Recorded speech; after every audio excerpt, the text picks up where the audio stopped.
call, you hear one word. Omaha.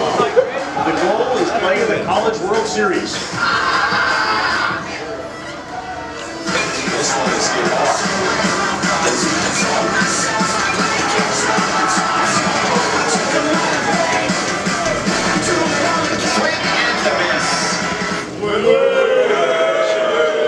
Start 290 something, leave with broken hearts.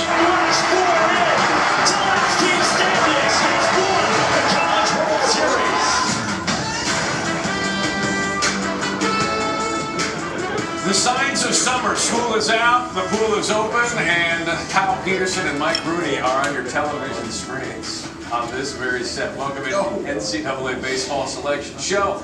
I'm Matt Schick, Rudes, KP. We are just about to unveil the bracket. All 64 teams will be unveiled within the first 30 minutes of this show. What answers are you looking for the most? I think back into the top 8. I think we had a pretty good idea who the top 5 or 6 were going to be, so back into the top 8. And then ultimately, who are the non-1 seeds that you look at and say, you know what, they can make a run, because it feels like that happens every year, especially last year. Yeah, and you think about it, it's like our Christmas morning for college baseball, right? It's so exciting. But to me, the elephant in the room is the SEC's just utter dominance of our sport. We're a play away from them having won 5 straight national titles. Their 9th place team won the national title last year. This field likely has 10 SEC teams. We know it has 8 SEC hosts. Is there another league or a team that can draw a line in the sand and push back? You mentioned the hosts. All 16 regional hosts were announced last night by the NCAA. You mentioned 8 of the 16 hosts are SEC schools. That is a record for one conference. You get Stanford way out west. Indiana State gets a host with a top 10 RPI. 3 hosts in the state of South Carolina. No hosts in the state of Texas for the first time in 10 years.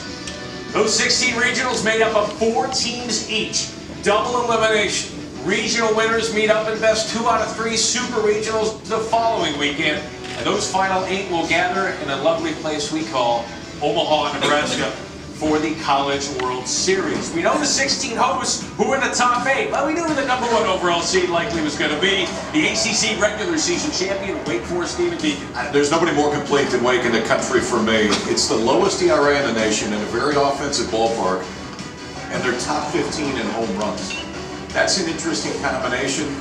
Nick Kurtz, Brock Wilken combined to hit 50 of them this year. Wake's really good. Remember, the number 1 team has not won it in Omaha since 1999. Number 2 seed, the Florida Gators SEC regular season co-champs.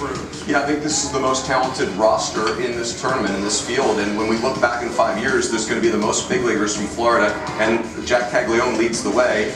A two-way player like we've not seen in college baseball. 15th straight NCAA tournament appearance, 2nd longest active streak. They share the SEC regular season title with our number 3 seed, the Arkansas Razorbacks. And if it's postseason, Dave Adamor's going to be playing at home. That's just the way it works. They are so consistent. I think the most impressive thing for Arkansas this year is the way they've done it. They battled through a ton of injuries, still end up in the same spot they are every year. Trying to get back to Omaha for the 4th time in the last 5 tournaments would be their 12th CWS appearance if they can get there. There are other conferences involved. How about the ACC, the Clemson Tigers? First season gets in the top 8 room. Yeah, a tale of 2 seasons. Their first 7 weekends, they won 2 of those weekends. They've not lost since, it feels like. 16 straight wins coming into the NCAA tournament. They've won 21 of their last 22 games, including winning the ACC tournament. They're hosting a regional for the 17th time, but their first since 2018. The number 5 seed, the LSU Tigers. Their 11th straight appearance, hosting a regional for the